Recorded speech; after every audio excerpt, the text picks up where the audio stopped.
수요 2부 예배 저녁에 우리 모이신 우리 성도님들을 환영하고 축복하면서 우리 옆에 있는 분들께 이렇게 인사하고 시작했으면 좋겠는데요. 오늘 하루도 참 수고 많으셨습니다. 함께 축복하면서 밝은 모습으로 함께 축복했으면 좋겠습니다. 오늘 하루도 참 수고 많으셨습니다. 우리가 밤이라고 한다면 이제 우리의 일상에서 이제 마무리가 되는 그런 시작으로 우리가 생각을 하죠.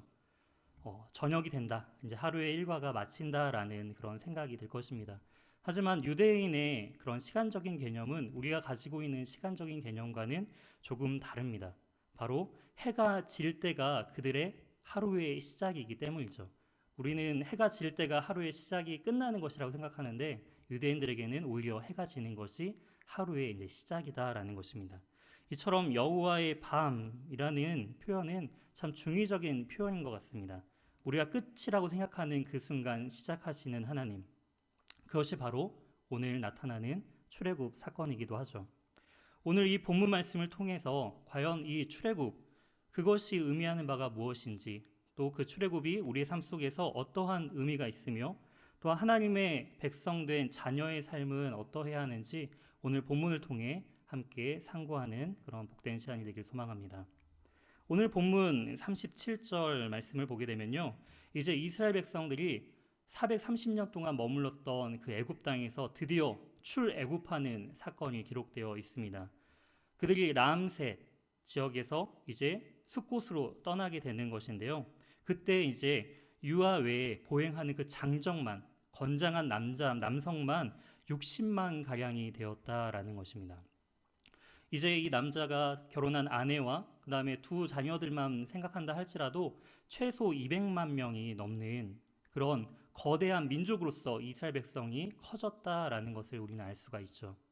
400여 년 전만 하더라도 이제 이스라엘 백성들이 애굽에 이주하였을 때 그들의 숫자는 많지 않았습니다. 바로 야곱에게 속한 70명의 가족들만이 바로 애굽에 이민이 와서 이제 살고 있었을 뿐이죠. 하지만 이제 400여 년의 그런 시간이 지나고 나자 이제 그들은 민족으로서 200만 명이 넘는 그러한 거대한 숫자를 지닌 이제 한 민족으로서 이제 굳건하게 자리매김을 하고 있다라는 것입니다. 이러한 부분들은 바로 하나님의 언약의 성취다라는 것을 우리는 알 수가 있습니다.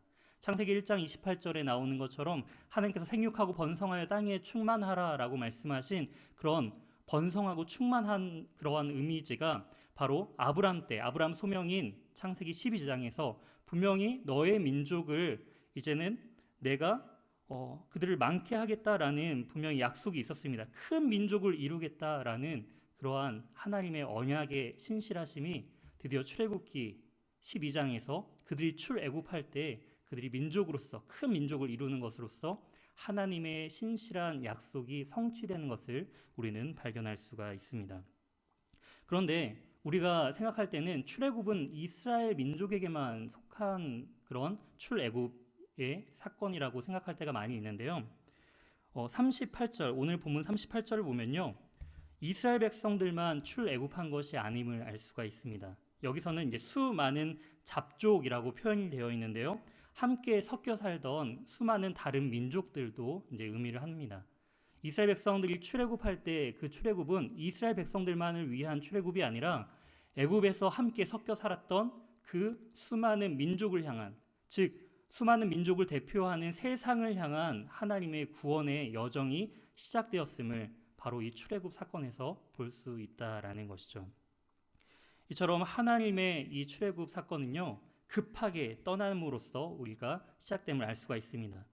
39절에 나오는 것처럼 이제 애굽에서 가지고 나온 발교되지 못한 반죽으로 무교병을 구웠으니 이는 그들이 애굽에서 쫓겨남으로 지체할 수 없었음이며 아무 양식도 준비하지 못하였음이었더라. 이처럼 출애굽하는 사건을 굉장히 급박하게 나왔음을 표현하고 있습니다. 쫓겨나가듯이. 그 전까지는 바로왕에게 이제 10번이나 모세가 하나님의 뜻을 구하면서 내 백성을 보내라라는 뜻을 그렇게 어필하고 하나님의 뜻을 전하였지만 그것을 거부하였던 그 애굽 바로와 그다음에 애굽 민족들은 이제 10번째 재앙 이후에는 그들을 쫓겨내듯이 급하게 나가게 하는 것들을 볼 수가 있습니다. 이러한 장면들은 이제 쫓겨나는 장면들, 이처럼 급박하게 나갈 것에 대한 표현들이 이미 예고되어 있던 사건이었다라는 것을 알 수가 있는데요. 바로 유월절 음식 규례를 통해서 알 수가 있습니다. 하나님께서 이 유월절 음식 규례를 통해서 앞으로 너희가 어떻게 급하게 나갈 것인지에 대한 그 표징을 보여주고 계시는데요. 우리 출애굽기 12장 11절 말씀을 우리 함께 읽도록 하겠습니다. 11절 말씀 읽도록 하겠습니다. 너희는 그것을 이렇게 먹을지니 허리에 띠를 띠고 발에 신을 신고 손에 지팡이를 잡고 급히 먹으라. 이것이 여호와의 유월절이니라. 출애굽기 12장 11절에 나온 것처럼 이미 유월절 사건 때 너희가 이렇게 급하게 먹어라라는 것입니다. 이렇게 급하게 먹는 것처럼 너희가 급하게 출애굽을 할 것에 대한 예표를 나타내고 있다라는 것이죠. 저희 가정에도 이러한 출애굽의 과정들의 모습들이 매일같이 반복이 됩니다. 어떻게 반복이 되냐면요. 이제 얼마 전 저희 가정의 셋째 아이가 이제 하나님의 축복으로 태어나게 되었는데요. 식사를 할 때마다 급하게 먹어야 됩니다. 차분히 먹을 수가 없게 되는 것이죠. 언제 아이가 울지, 보채일지, 뭐 할지가 예측이 되지 않는 거예요. 그렇기 때문에 아내와 저는 이제 번갈아 가면서 같이 먹지도 못하고 이제 서로가 급하게 먹어야 되는 것들을 볼 수가 있고요. 또한 급하게 먹는 것을 떠나서 서서 먹어야 합니다. 그 이스라엘 백성들이 지팡이를 잡고 먹었다라는 것은 신을 신고 지팡이를 잡고 먹었다, 즉 서서 먹었다라는 것인데요. 저희도 그 식탁이 있는데 식탁 의자에 앉아서 먹으면 둘째 아이가 항상 올라와서 그 식탁 위로 올라가서 반찬을 만져요. 그렇기 때문에 그 식탁 의자가 이미 그 식탁 아래 바닥에 눕혀 놓습니다. 그리고 저희는 이렇게 서서 먹죠. 이처럼 이 삶 속에서 저는 그 유월절을 이렇게 경험하게 되는데요. 이스라엘 백성들도 이처럼 유월절을 통해서 급하게 먹음을 통해서 이제 이러한 출애굽이 급하게 이루어진다라는 것들을 하나님께서는 예표해 주고 계시다라는 것이죠. 이어서 40절, 오늘 본문 40절 말씀을 보니까 이스라엘 자손이 애굽에 거주한 지 이제 430년이 되었고, 그다음에 그 430년이 끝나는 그날에 여호와의 군대가 이제 다 애굽에서 떠난 것을 알 수가 있습니다. 430년이라는 긴 시간 동안 애굽에 있었던 거예요. 그런데 하나님께서는 왜 이스라엘 백성들을 출애굽하실 때 이처럼 긴 시간 동안 그들을 머물게 하셨을까요?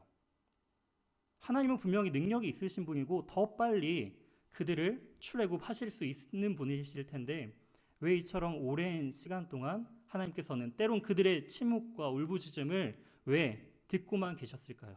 왜 기다리셨을까요?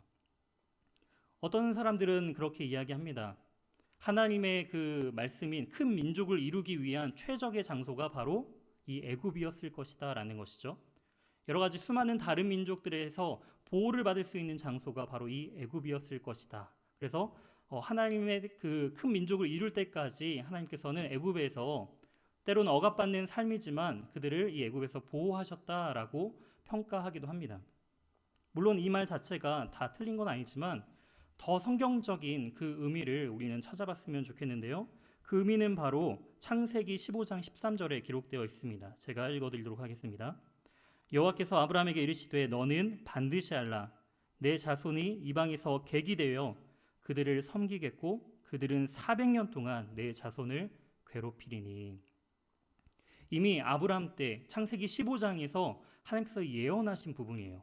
너의 후손들, 너희 자녀들이 4대 동안, 이 400년 동안 긴 이 종살이를 하고 난 후에야 아모리 족속의 죄악이 가득 찬 후에 너희를 출애굽시키실 것이다 라는 부분, 즉 보호의 차원도 있지만 이미 하나님의 언약이 신실하신 그 약속이 성취되고 있음을 우리는 이 본문을 통해 알 수가 있습니다.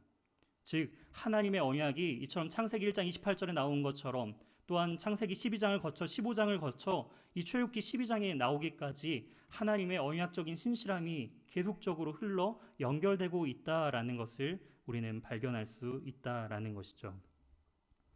이처럼 오늘 본문과 특별히 이 유월절 사건을 통해서 우리에게 주시는 그 출애굽의 의미를 오늘 세 가지로 함께 적용해보고 또한 정리해보고자 합니다. 첫 번째, 우리가 이 본문을 통해서 그 의미를 통해서 알 수 있는 것은 유월절 양은 무엇을 의미하는가라는 부분들을 우리가 고민해 볼 수가 있습니다. 출애굽기 오늘 본문 출애굽기 12장 5절 말씀에 이렇게 기록되어 있습니다. 너희 어린 양은 흠 없고 1년 된 수컷으로 하되 양이나 염소 중에서 취하고, 유월절을 지킬 때에 이제 양이나 염소도 가능했다라는, 양만 가능한 게 아니라 염소도 가능한데 신명기 16장 2절에는 소도 가능하다라는 표현을 볼 수가 있습니다.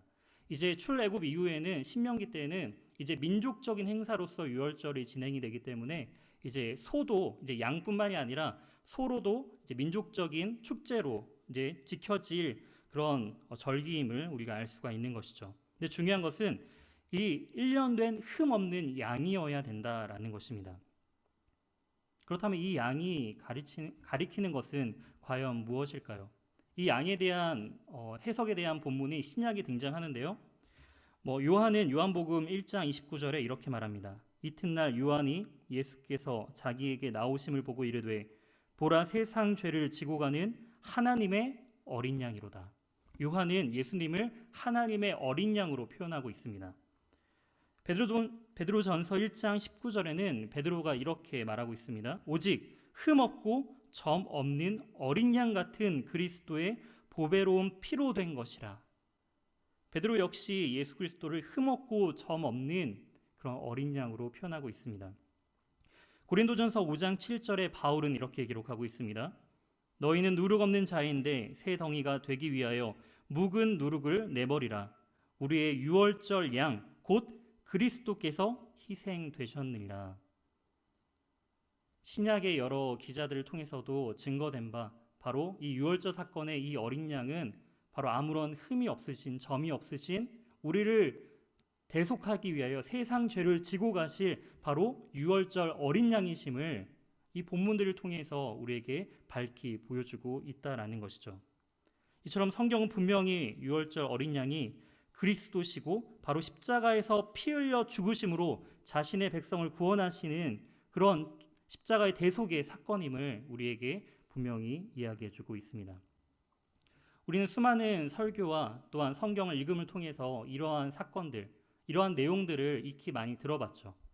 맞아, 유월절의 그 어린 양은 바로 우리를 위해 십자가에 져서 달려 죽으신 바로 예수 그리스도시다라는 것들을 많이들 알고 계실 것입니다. 하지만 정말 내가 그 십자가에 달려 죽어야 하는 존재임을 분명히 우리는 자각해야 합니다. 나로 인해 아무런 흠 없는 그리고 죄 없으신 어린 양 대신 예수 그리스도께서 대신 죽으셨다라는 거예요.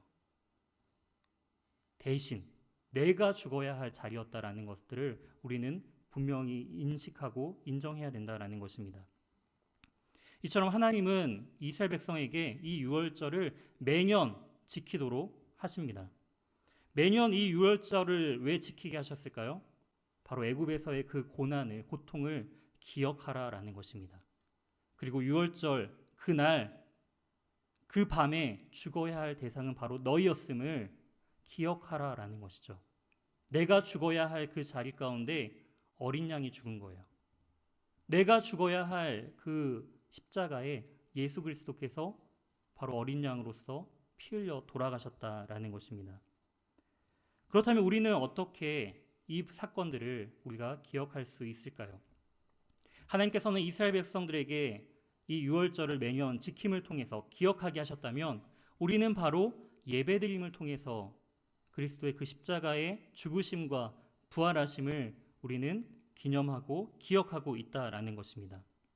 바로 예배드림을 통해 그리스도의 그 대속의 은혜를 기념하고 부활의 기쁨을 그리고 재림의 날을 준비하는 것, 바로 우리가 이 자리에 모여서 예배드리고 있는 이유와 목적이다라는 것입니다.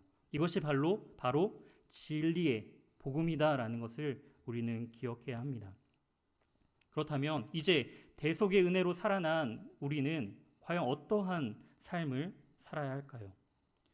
두 번째 적용이 이 유월절 규례의 의미를 통해서 함께 살펴보기를 원합니다.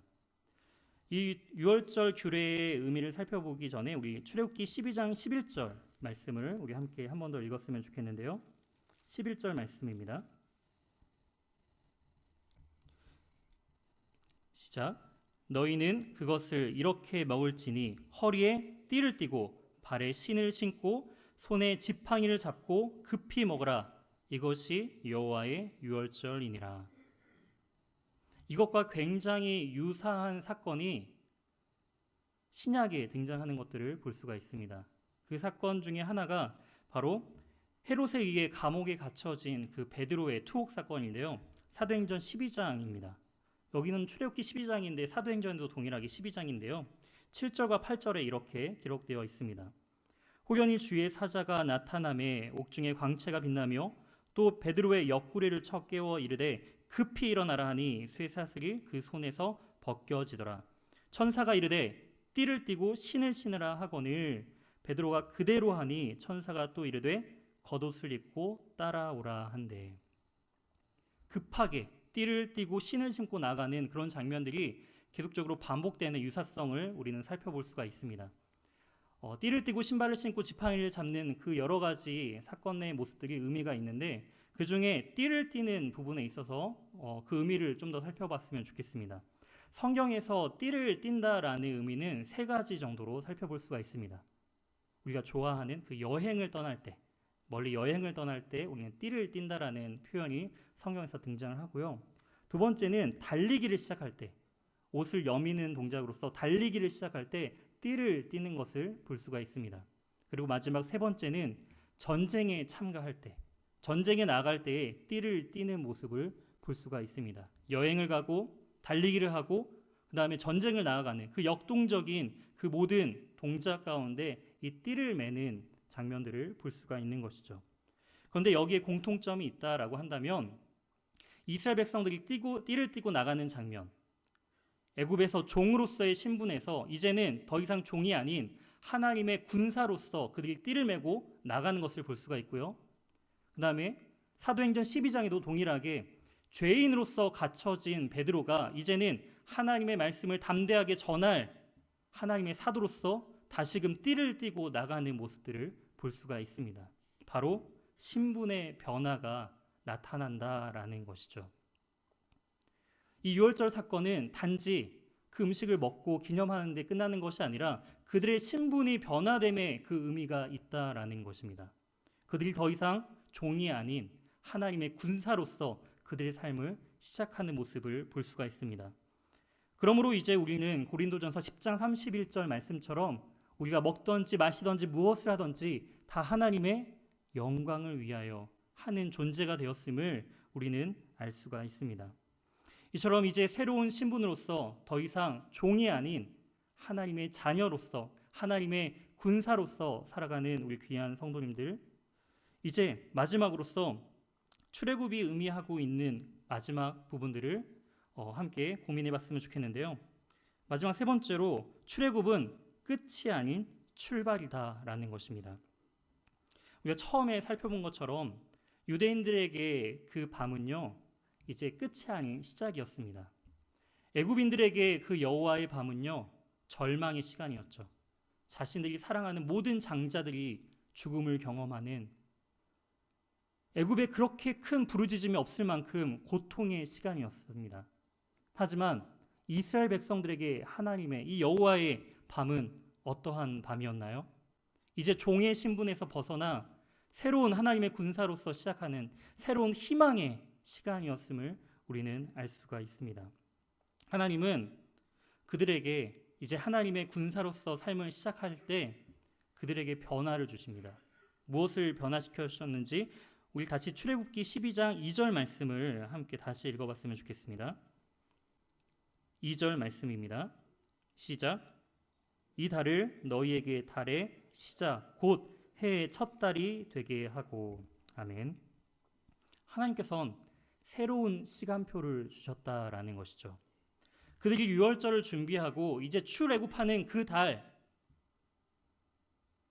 달이 이제는 그 사람들의 해의 첫 시작이 되는 그런 달이 되었다라는 것입니다. 애굽의 시간표를 따르는 백성들이 아닌 이제는 하나님의 시간표를 따르는 백성들이 된 것이다라는 것을 알 수가 있는 것이죠. 그들은 세상을 상징하는 그 바로의 시간표대로 종으로서 삶을 살았어요. 너무나도 힘들고 고난의 삶을 살았다라는 것이죠. 세상의 시간표는요, 우리를 분주하게 합니다. 바쁘죠. 너무나 정신없게 만들죠. 그래서 우리가 말씀 읽을 시간도 없기 때문에, 너무나 분주하기 때문에 말씀도 읽지 못하고, 너무나 분주하기 때문에 기도하지도 못하고, 때로는 너무나 분주하기 때문에 우리가 예배드릴 부분들도 너무나 바쁠 때는 그냥 넘어가기도 하죠. 우리가 잘 알고 있는 빌 게이츠 이분의 인터뷰 기사를 본 적이 있는데요. 기자가 이제 거의 재산이 미국에서도 이제 손가락 안에 들기 때문에 혹시 당신에게도 만약에 원하는 뭐든지 당신이 원하는 능력을 한 가지를 얻을 수 있다라고 한다면 당신은 어떠한 능력을 원하시겠습니까? 어떤 능력을 갖기를 원하십니까? 라고 이제 기자가 질문을 했습니다. 그 질문 속에 빌 게이츠가 이렇게 대답을 했습니다. 나는 책을 빨리 읽는 능력을 가지고 싶습니다. 그렇게 대답을 했다고 해요. 이 말은 그 세상의 흐름, 세상이 어떻게 변화되고 어떻게 나가는지에 대한 그 지혜를 알고 싶다라는 것이죠. 그 세상의 지혜를 알고자 책을 읽어야 하는데 본인 역시 너무나 바쁘기 때문에 그 책을 많이 읽을 시간이 부족하기 때문에 빨리 그 책을 읽는 능력을 가졌으면 좋겠다라는 그런 인터뷰 기사 내용을 볼 수가 있습니다. 이처럼 세상의 사람들도 돈이 많은 사람도 돈이 적은 사람도 분주하기는 마찬가지고요. 건강한 사람도 건강하지 못한 사람도 분주하고 시간이 없기는 마찬가지다라는 것입니다. 이러한 세상의 시간 속에 살아가는 우리에게 하나님은 이제 세상의 시간표가 아닌 하나님의 시간표대로 살기를 원하신다라는 것이죠. 이스라엘 백성들에게 이제 새로운 시간표를 주십니다. 그리고 하나님의 그 말씀을 따라 인도해 나아가는 그 시간표를 따라갈 때 그들은 어디에 갈 수 있을까요? 바로 하나님께서 약속하신 하나님의 나라에 들어갈 수 있다라는 것입니다. 사랑하는 성도 여러분, 이제 우리는 선택을 해야 합니다. 세상의 시간표를 따를 것인가? 아니면 지금 하나님께서 우리에게 보여주신 그 하나님의 시간표를 따를 것인가? 하나님의 시간표를 따르기로 작정한 자만이 이 유월절을 지킬 수가 있습니다. 그리고 이 유월절을 지킬 수 있는 대상은 바로 오직 할례 받은 하나님의 백성만이 가능하다라는 것을 우리는 알 수가 있습니다. 그러한 내용이 출애굽기 12장 48절에 기록되어 있습니다. 너희는 함께 거류하는 타국인이 여호와의 유월절을 지키고자 하거든 그 모든 남자는 할례를 받은 후에야 가까이 하여 지킬지니 곧 그는 본토인과 같이 될 것이나 할례 받지 못한 자는 먹지 못할 것이니라. 이 유월절을 지키고자 한다면 반드시 지켜야 할 것 할례다라는 것입니다. 할례는 무엇인가요? 바로 하나님의 그 언약을 몸으로 새기는 것이죠. 언약의 백성으로서 구별된 삶을 살겠다라는 것이 바로 창세기 17장에 나온 그 할례 언약이다라는 것입니다. 그렇다면 우리는 오늘날 이 땅을 살아가는 우리는 어떠한 할례를 받아야 할까요? 사도 바울은 할례에 대한 권면을 이렇게 이야기하고 있습니다. 로마서 2장 29절입니다. 오직 이면적 유대인이 유대인이며 할례는 마음에 할지니 영에 있고 율법 조문에 있지 아니한 것이라. 이처럼 사도 바울은요, 할례를 받되 어디에 받으라고요? 마음에. 육체적인 할례가 이제는 할례가 아니라 마음에 받는 할례에 대한 부분들을 지금 언급해주고 있다라는 것입니다. 이젠 우리 역시도 마음의 할례를 받아야 합니다. 그 마음의 할례란 무엇일까요? 바로 우리의 생각과 우리의 중심을 이제는 세상이 아닌 하나님께 온전히 구별하여 드리겠다라는 그러한 표징이다라는 것입니다. 그리고 그렇게 구별된 자가 할 수 있는 것이 무엇이냐? 바로 마음을 다하고 뜻을 다하여 주 여호와를 사랑할 수 있다라는 것이죠. 그렇게 구별된 자라야만이 하나님을 진정으로 사랑할 수 있다라는 것이고, 사랑의 근원 대신 영원하고 무궁하신 그 주님의 사랑 가운데 거하게 된다라는 것입니다. 그러한 특별한 은혜의 장면이 바로 이 오늘 이 본문 가운데 우리에게 전해주고 있다라는 것이죠. 주님께서는 우리를 초대하고 계십니다. 세상의 시간표대로 살아가는 사람들이 아닌 바로 하나님의 시간표대로 삶을 살아가 온전히 구별되고 그 기쁨의 자리, 주님과 동행하며 그 사랑을 나누는 그 가장 귀한 그 복된 자리, 함께 그 길을 가자고 이스라엘 백성에게도, 수많은 함께 따라온 수많은 다른 민족들에게도, 그리고 이 땅을 살아가는 오늘 이 자리에 모인 우리 귀한 성도님들에게도 주님께서는 동일하게 말씀해주고 계시다라는 것입니다. 사랑하는 우리 성도 여러분, 이제 우리는 하나님의 자녀로서 하나님의 시간표를 따라가는 존재가 되었습니다. 이제 우리는 마음의 할례를 통해서 그리스도와 진정으로 연합의 기쁨, 사랑의 기쁨을 누리는 그런 복된 삶을 살아가는 저와 우리 사랑하는 귀한 이 자리에 모인 연희교회 성도님들이 되시길 주님의 이름으로 소망합니다.